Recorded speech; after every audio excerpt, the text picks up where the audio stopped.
Hey everybody, Agent of Doubt here, world's worst SJW, worst edit.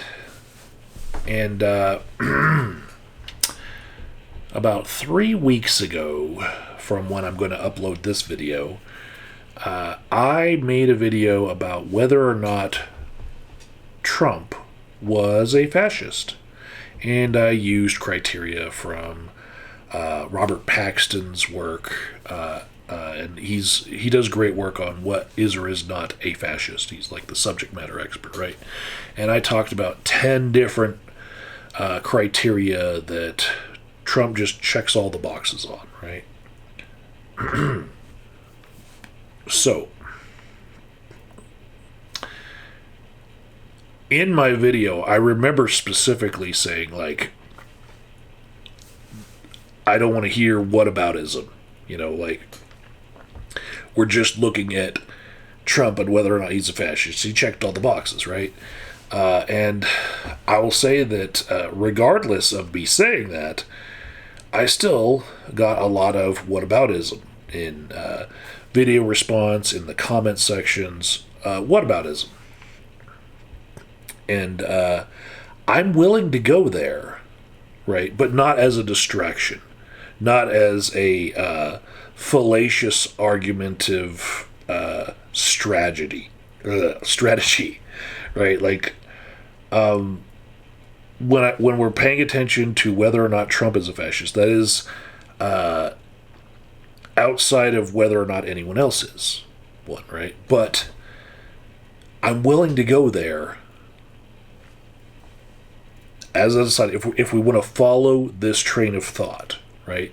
So when I talked about Trump, I used those 10 criteria, and the responses I got did not address the fascism of other people, like, say, the Democratic Party, by using those same 10 criteria. No, they just, cherry-picked a few things from, what they would perceive as being fascism. And they did come up with a few things, right? But I'm going to use the same criteria in this video to talk about Joe Biden, who right now is Donald Trump's predecessor, but he was also his successor, because he's in between the two terms that Trump has. So if we just look at the same criteria, would Joe Biden look as fascist as Trump does? Because Trump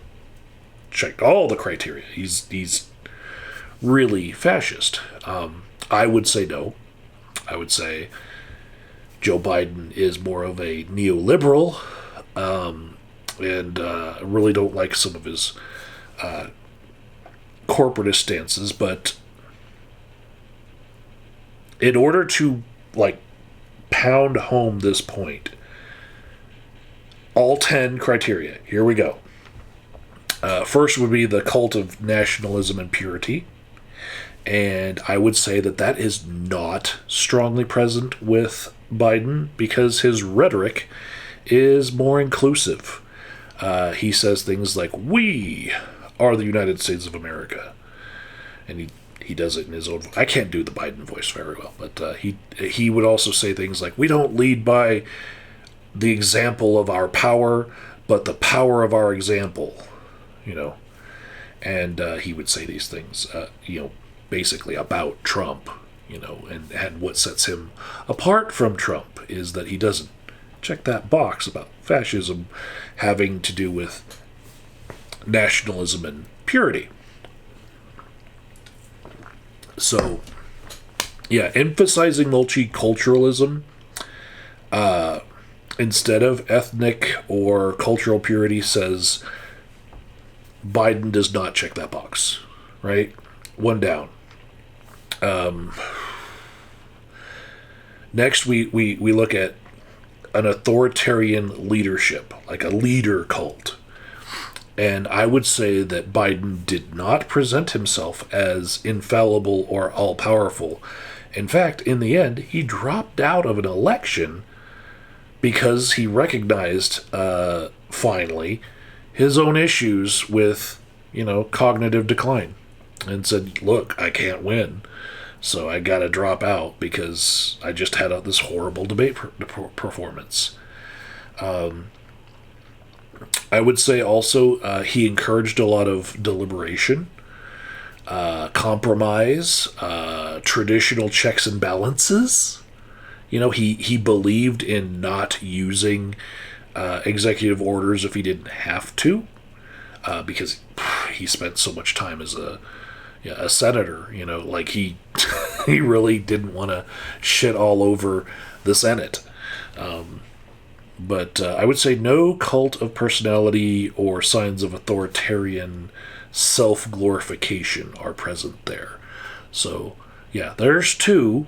I'm just, if you want to argue that point, go ahead in the comments. But, argue these criteria with me that I brought up from, a very learned scholar, and I'm looking point by point, right? When you're trying to make your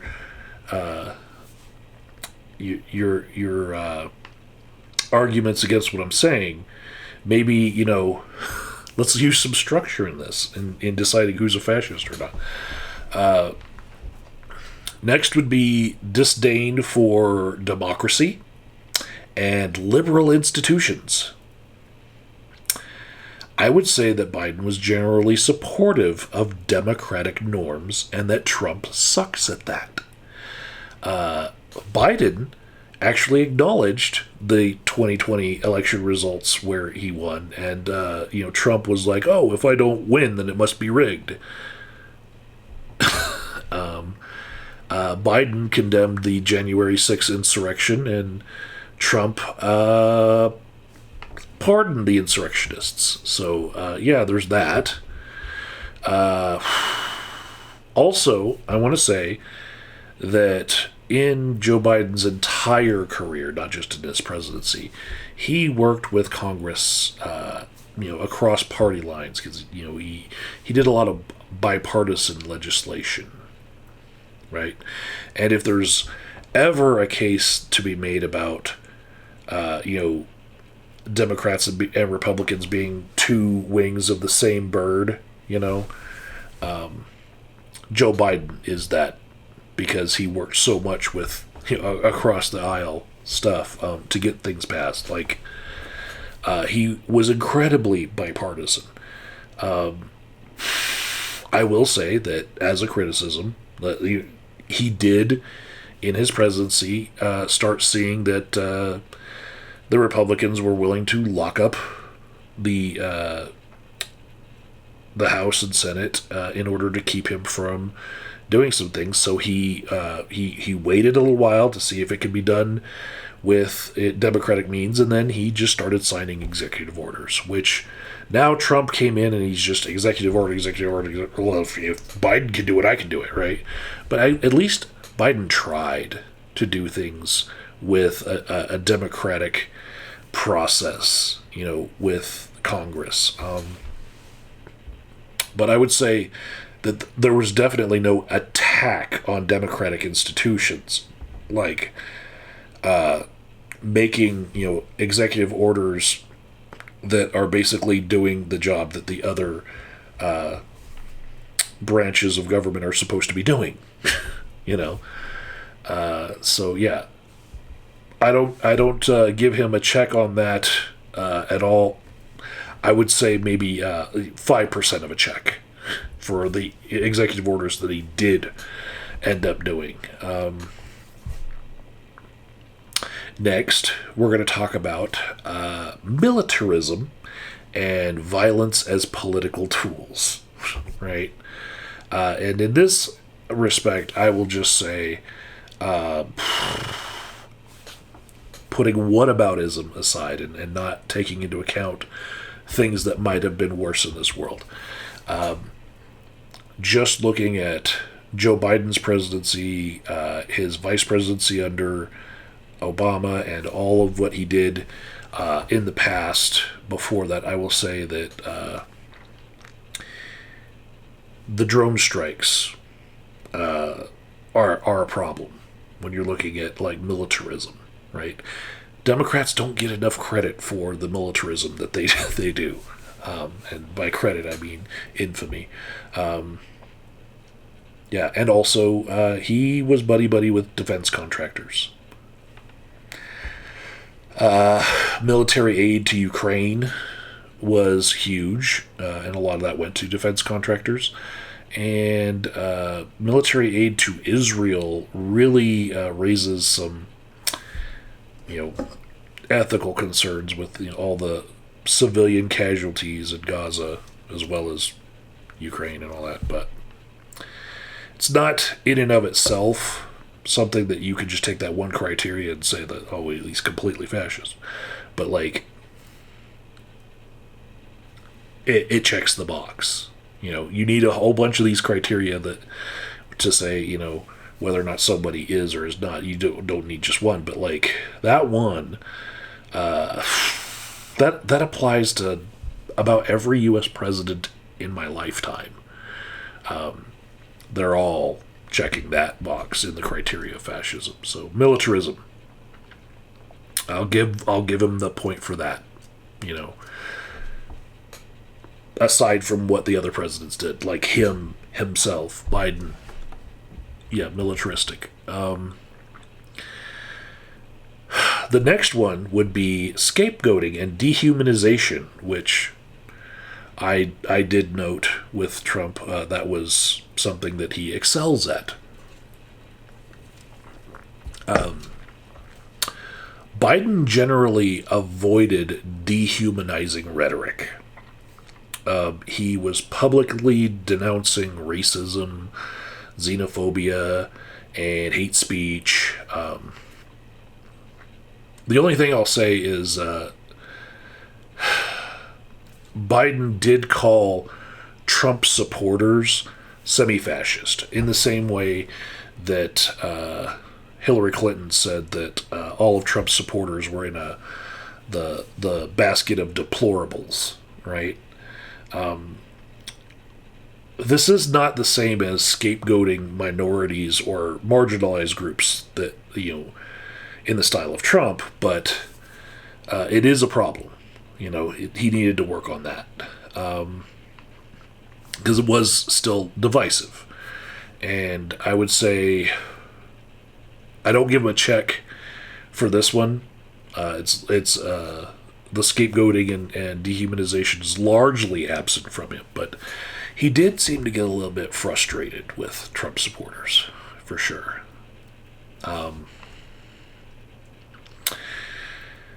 Next would be whether or not there is suppression of dissent, right?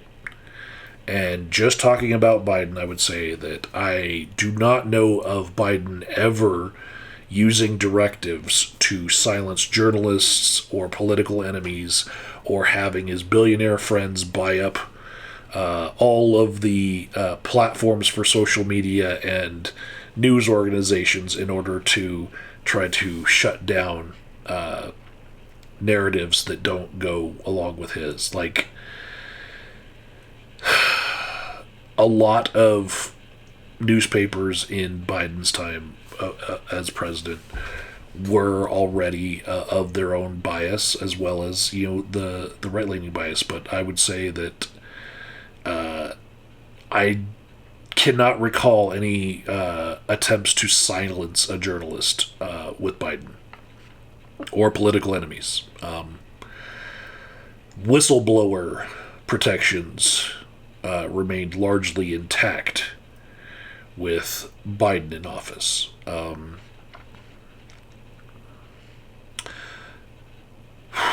I'll say that, as far as suppression,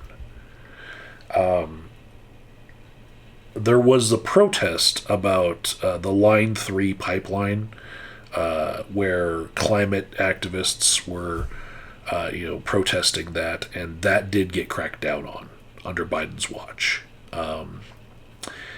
And just in general, Biden was supportive of policing measures and giving militarized stuff to as hand-me-downs from the military to SWAT teams at police departments. So there's that, and so that gives me a little bit of a concern for civil liberties, but outside of that occasional heavy-handedness, I would say this was not fascist-level suppression, right? But I'll give him half a point for it, for sure. Like, I'm talking about the exceptions to him usually being good about suppression and dissent, but I can, off the top of my head, think of a few. So, yeah, especially the Line 3 protests. If you look at that, it's weird because, you know, the Green New Deal was being talked about around the same time, but Biden was not having any of that with Line 3. So, yeah, the next one I would say is corporatism. And like a merger of state and corporate power. And I would say that looking at it from the leftist perspective, that it's common in U.S. governments to have the amount that was present in Biden's term. But, oh God, I don't want to do whataboutism, but we got Trump's cabinet right now is full of billionaires that all come from different fields, all different companies, just full of billionaires. But Trump aside, when we're looking at Biden, he had appointments from Wall Street and Big Pharma in his cabinet in key positions. And we don't talk about this, but it's true. Ron Klain, he was Joe Biden's former chief of staff. He worked for venture capital, right? And if you're looking at how private equity firms have now destroyed Toys R Us and Jo-Ann Fabric, which I wish existed this past weekend. I wanted to shop there, and I had to realize, my grief that it's gone. And next will be Hooters. You're not going to have Hooters anymore. Kiss that shit goodbye too. Venture capital is, I have a lot of problems with some of those companies. And, Ron Klain, horrible guy in that respect. So, Biden had some appointments that kind of looked like the revolving door between working for the government and then lobbying the government was very much present in Biden's term, both as president, then as vice president behind that and all that. And also, I'll say, just in his presidency, right, we had the COVID relief that was coming out. And there were a lot of infrastructure packages at the same time that, all of it seemed to benefit, big corporations and not so much the little guy that, he got a lot of credit for being for the little guy, but, really he was for the corporations during that time. And I would say I'll give him half a check on corporatism. He's more of a neoliberal than a fascist in that respect, but it is one of the criteria. So,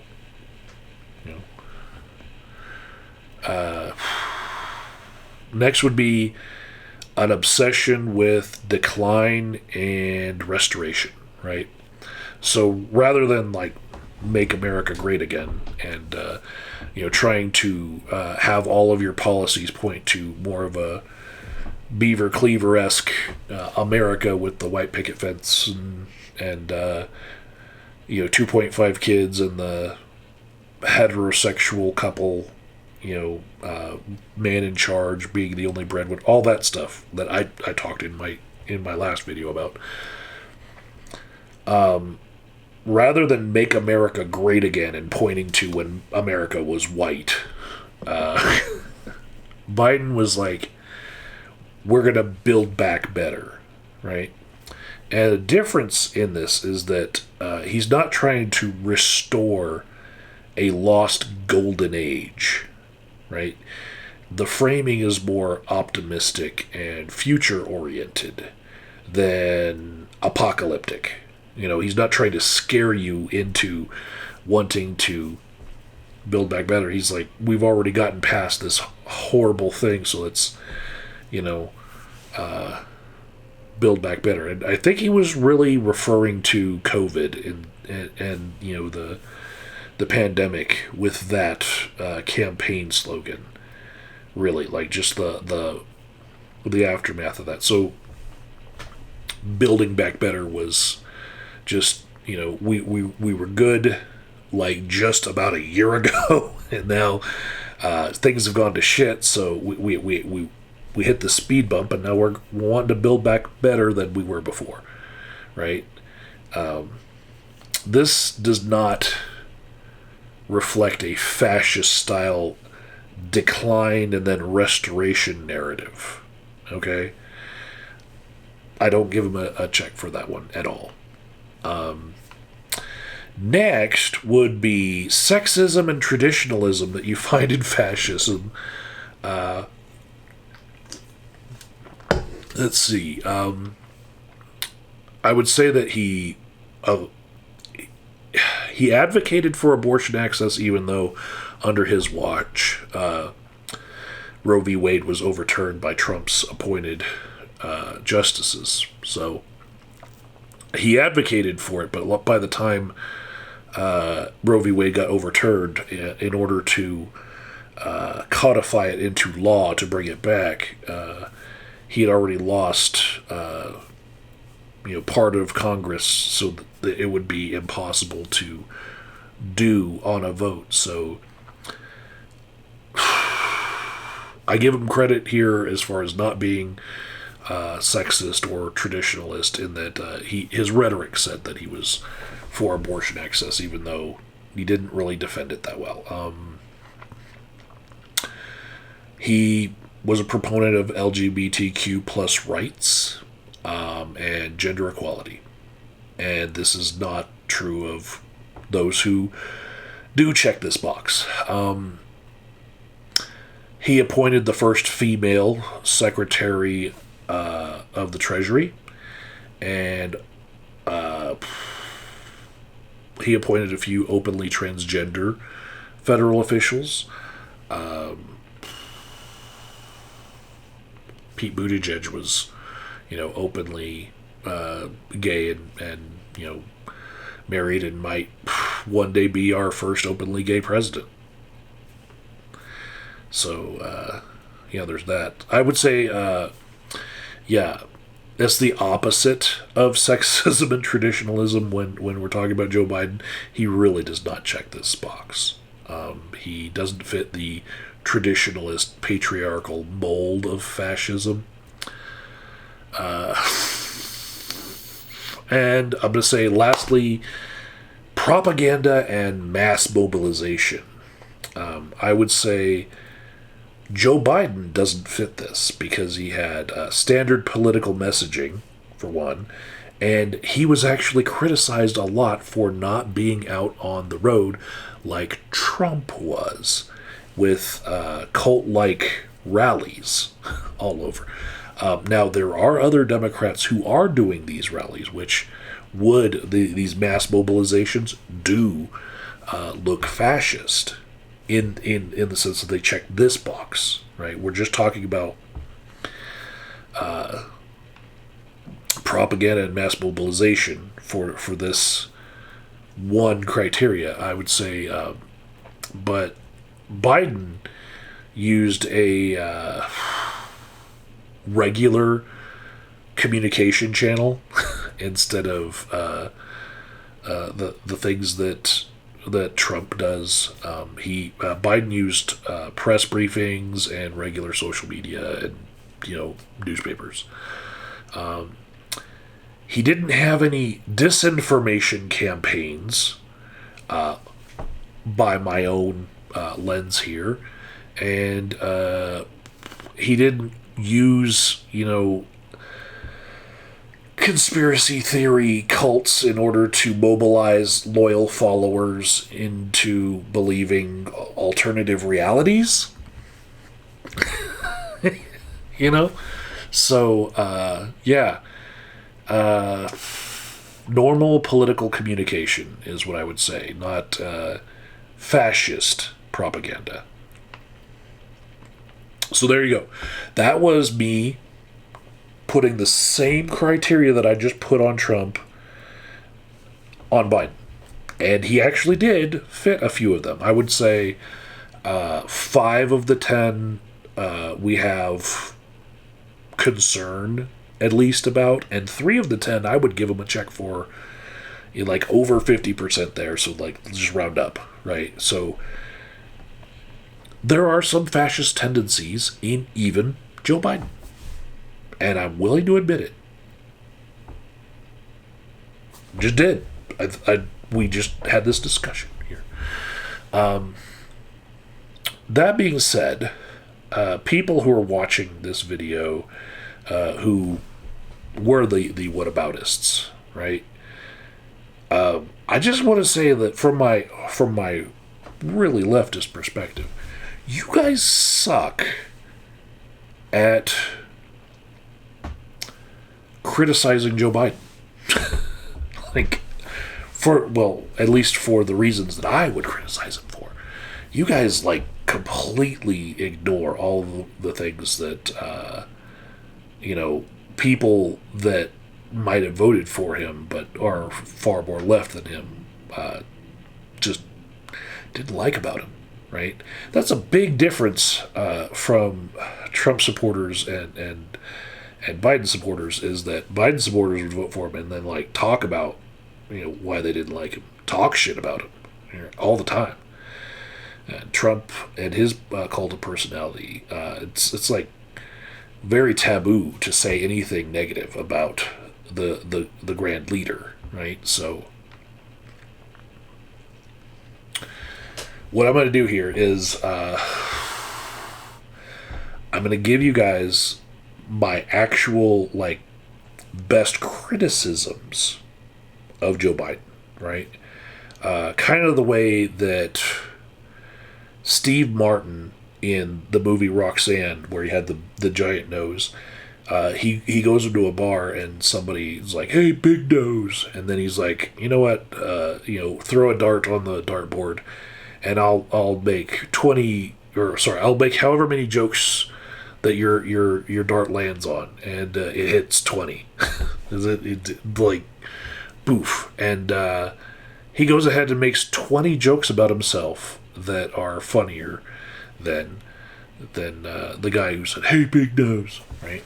So this is me right here criticizing Joe Biden far better than you can, right? This is my Roxanne moment. First, Joe Biden was someone who supported the capitalist status quo, right? The whole stagnant wages since Reagan, where, like, productivity goes up and wages remain stagnant, and, like, costs of everything go up and inflation goes up. Fucker didn't do anything about that, right? Neither has anyone since Reagan, right? They're not even touching this whole corporate CEOs get more pay versus, like, the lowest paid person in their company. The ratio of, like, how much they get paid more than them just keeps growing and growing. It used to be like 20-1, right? That a CEO would get paid 20 times better than the lowest paid worker. Now it's like 1,000-1 in some cases. So it's horrible, right? The wage inequality that keeps on growing, and he didn't address it, right? Didn't do much about it. So he was maintaining this neoliberal economic system that enriches corporations and the billionaires, not to sound too much like Bernie, but the billionaires, while he was just, like, not thinking about working class people's struggles with stagnant wages and rising costs, other than to say that term and then like do nothing about it. Next one, another one from like the Bernie bag here. Joe Biden refused to back Medicare for all, universal health care. Didn't want it because his donors from insurance companies to healthcare companies, to everyone in healthcare, they don't want it because they're making money off of people being sick. They are rapacious middlemen, and I fucking hate them. And Joe Biden was okay with letting the status quo continue on that. He continued to support a for-profit healthcare system despite overwhelming public support for a single-payer care system. And I would say that the fact that he was serving during a pandemic that was exposing all of the failures of this for-profit healthcare system is really condemning of Joe Biden. That like it was all laid bare, right? If your job is connected to your healthcare, if you can't get health insurance without your job, and then you are suddenly out of a job and you don't have health care anymore because your job was just destroyed by the existence of a pandemic or some worldwide event, that sucks for you, especially when there's a giant sickness going around. And yet, we did not visit the topic of, hey, maybe there's a different way. Maybe we don't have to have our healthcare connected to our jobs, right? No, not as long as Joe Biden was there. We're going to have for-profit healthcare. So, yeah. Hate him for that. Let's see.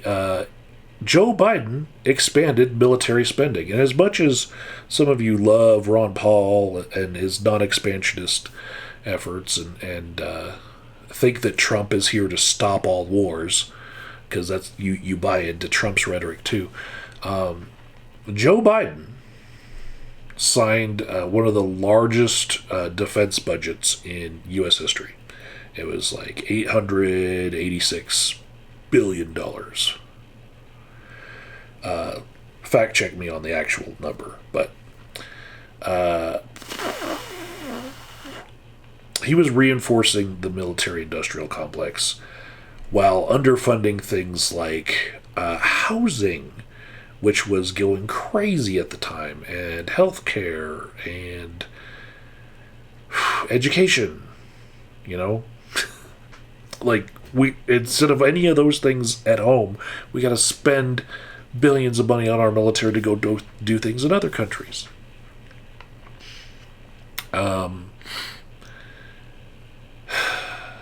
Yeah.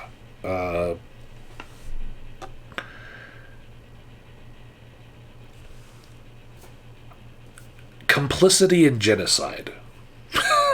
You know, it's a weird thing to say. But let's just talk about Gaza for a second. It more affected Kamala Harris towards the end of the political cycle we just went through. But, yeah.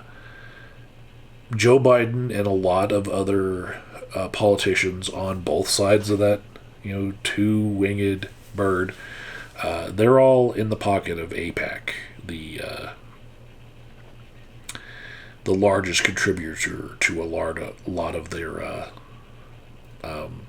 campaign funds. So, yeah, he was providing unconditional military support to Israel, even as a lot of human rights groups were documenting war crimes and the killing of thousands of people in Palestine.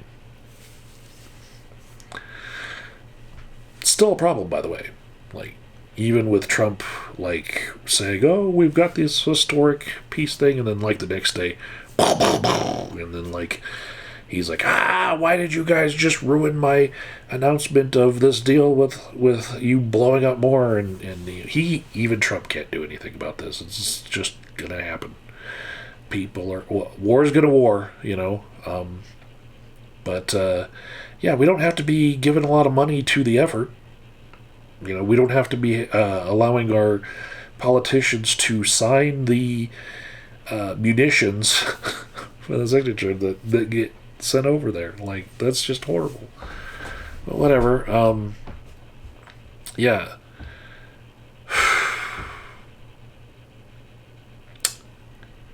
Here's a criticism that you guys are missing here. Joe Biden made campaign promises about student debt relief, right? And he failed to meaningfully cancel student debt.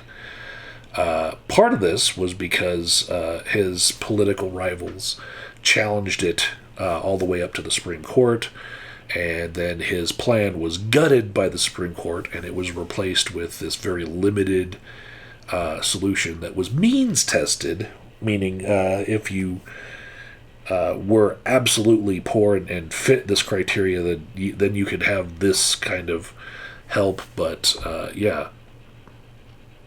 a lot of people are still burdened with their student loan debt. Like, he found ways, to do large swaths of people have their student loan debt forgiven, but a lot of it is still there.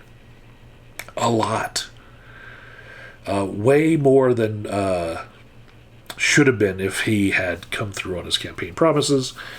But I think some of that has to do with losing control of Congress.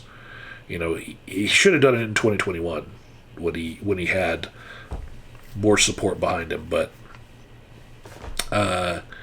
he didn't move fast enough to get it done. He moved at the speed of government. Also, from the Bernie bag here, the $15 minimum wage. Joe Biden really abandoned that fight too early. Like, Bernie kept talking about it, but Joe Biden was like, maybe not, as soon as he got in. And he had control of the presidency and Congress in 2021 to be able to do something like that, to raise the minimum wage, but he did not. He didn't. And now I would say that $15 is not enough to live on. So,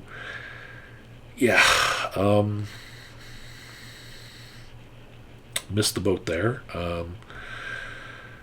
And Fight for 15 just has that assonance to it. It's not going to be the same when we're like the Fight for 20, or maybe we're going to need a $50 minimum wage if inflation takes off so far, and then we'll be able to say Fight for 50 rather than Fight for 15, and still get denied on that. And we'll still see our wages remain stagnant and prices and inflation go up.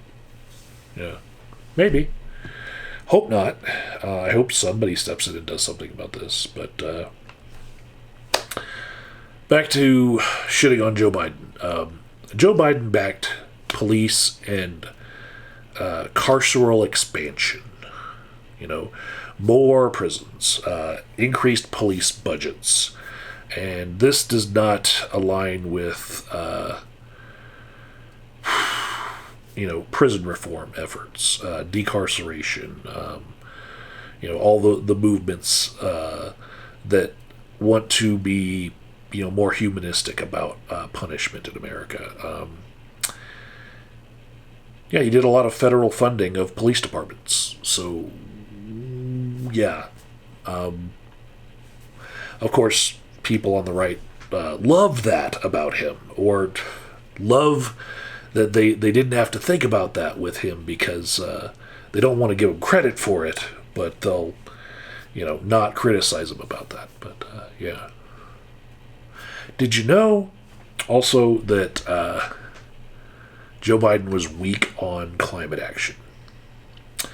He approved some major fossil fuel projects that even Trump would have a wet dream about. One of which was called the Willow Project in Alaska. And Joe Biden also broke climate promises aside from that, and didn't do a lot to enforce people that were breaking EPA laws and stuff. And basically, he was angering environmental justice advocates like left and right, and you don't hear a lot of that on like Fox News, right? You're not going to, because they were okay with him doing that. But me, I'm like, actually, yeah, he kind of sucked, especially with that pipeline when he squashed the protesters on that. Like, damn. And as far as squashing that protest, that's nothing compared to suppressing a labor movement, right? And man, maybe you guys remember this, but there was like a nationwide rail strike in 2022, and Joe Biden stepped in and sided with the corporations over union workers who were demanding things like sick leave and humane working conditions. And what happened when Joe Biden stepped in and broke that stuff up, and corporations got to just have their way with those working conditions?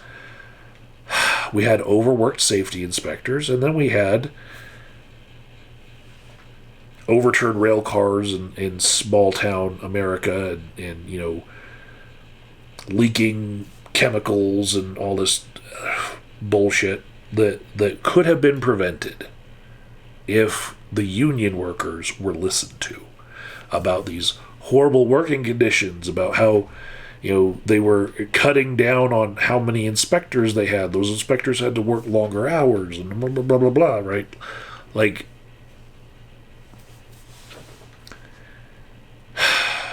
those train accidents could be traced back to those labor movements being suppressed by the president, who was Joe Biden.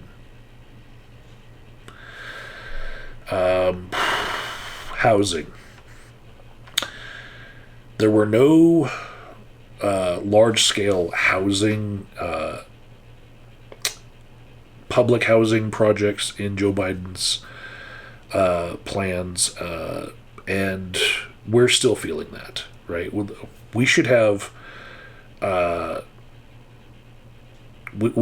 like the military building our houses at this point. We have a housing shortage, and so we've got evictions continuing to rise because of housing prices becoming out of control, and we've got homelessness growing without any bold intervention during Biden's entire presidency on that issue. So, yeah. Billions for solving problems all over the fucking world, but we've got homeless people.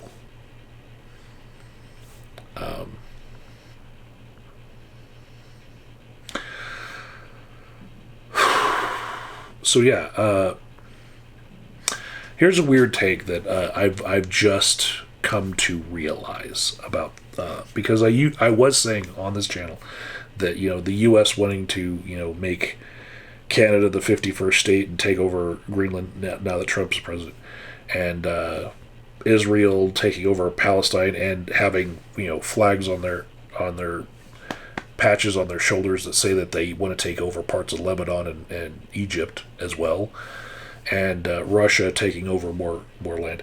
Now that all three are in alignment, they're on like this axis of expansionist countries who like to take little chunks, or take land from other countries and make it their own. But you could make the argument that Joe Biden was also imperialist, and here's how. He was maintaining sanctions on Cuba and Venezuela for one, right? In this imperialist foreign policy thing, like stopping the expansion of those types of governments, but also he was supporting NATO expanding, right? And so the way that NATO expands is not so much like we want that land, so we're going to take it. They expand like, oh, you're afraid of that guy taking your land, so we're going to make this pact where we're now one big, military that moves together. It's like a union of different countries in NATO, and so yeah, we hate Russia for taking over part of Georgia, taking over Crimea, taking over part of Ukraine and all that, right? They're expanding, but Russia doesn't like the idea of NATO adding different countries to it, and just they're two different styles of imperialistic expansionism. It's just one's a little bit, more taking little chunks of other countries first, and one's like, hey, let's band together in defense. But in a way, they are increasing this empire of countries that band together in defense of each other. And yeah, when Joe Biden was escalating things with Cold War rhetoric from earlier in his career, especially when talking about China and Russia, I think that he was, in effect, being kind of an imperialistic expansionist for NATO. It's just my lens as a, person on the far left. Also, I'm going to say that I really hate the way that Trump talks about migrants, and the way that he's got this idea that he's going to deport people to El Salvadorian prisons and try to ramp up deportations in the millions and all that. I really hate that. But if we were to name someone the deporter in chief, we'd have to be looking back at Biden and Obama doing better at deportation than Trump. Trump gets all the negative press for it, but actually, it was Biden who was expanding the use of detention centers and deportations, and he actually continued the use of Trump-era policies like Title 42 for way too long. And he promised in his campaign that he would not do that, and then he did it. So don't like him for that. He basically said, I'm not going to be like Trump, and then he was. People who like Trump don't criticize Biden for this because they like that he was continuing what Trump was doing. But me, from the far left, I'm like, actually, that was a broken campaign promise, and it was, fucked up when both of them did it. So this is criticism that you're going to get from me about Biden that you're not going to get from my comment section from, people who are fans of Trump or fans of conservatism. It's just not going to happen. Yeah. Biden's not a progressive. He was a centrist technocrat. He preserved systems of inequality, and also his rhetoric was that of an imperial force in the world. And I would say I've talked with a lot of my friends about this, including Serious Mind, and I am a little bit more left than a lot of them, but I would say that they are more concerned with winning elections, and in the end you got to vote for one of the two, and you pick the the lesser of two evils. And maybe I do that, right? But what I want to say is harm reduction is not enough, right? We need true change that requires dismantling of capitalism, abolishing prisons, and confronting U.S. imperialism, right? And when I say these things, they sound radical, right? Dismantling capitalism. Look, it's not working for us, right? More and more people are realizing it, but it's going to take a while for everyone to realize it. But there are some evils about capitalism that we need to do away with. Abolishing the prison system as we have it. We have more incarcerated people than any other country on the planet, right? Per capita, right? Like, it's terrible. And so what are we doing? Are we just better at locking up bad people? No. We are more punitive than the rest of the world. That's the problem, right? And so we got to look at that and go like, ugh, what is this really doing for us, right? Is it just in furtherance of slavery and giving some corporations access to good slave labor and giving other corporations access to taxpayer funds for incarcerating people? You know, is that what we're all about?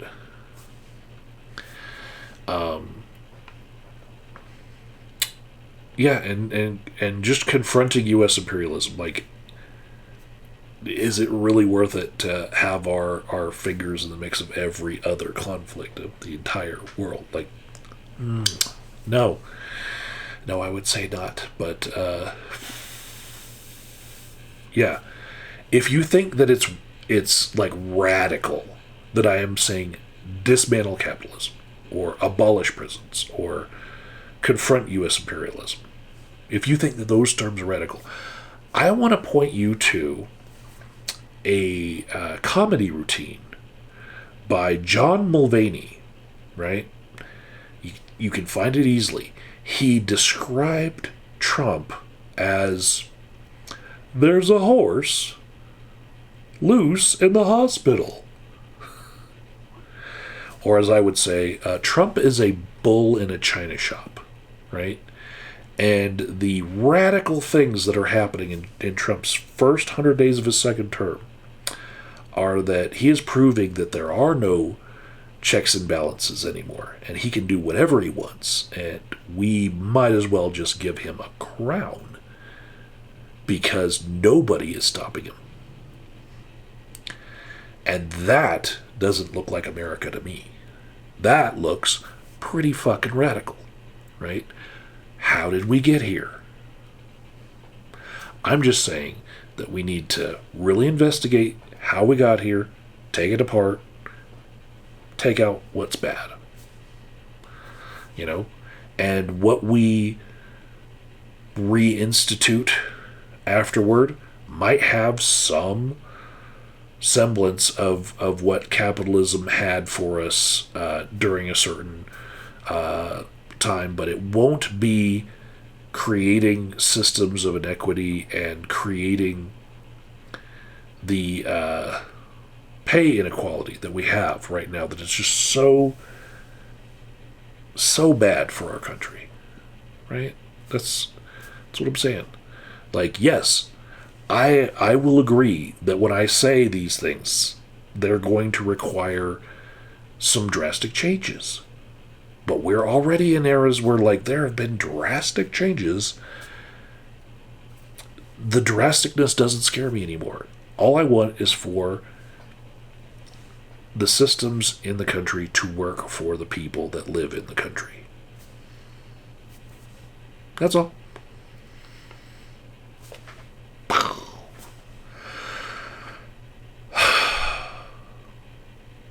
All right, I think I've both defended Biden from fascism and shit on him a little bit long enough. So I hope you enjoyed the ramble.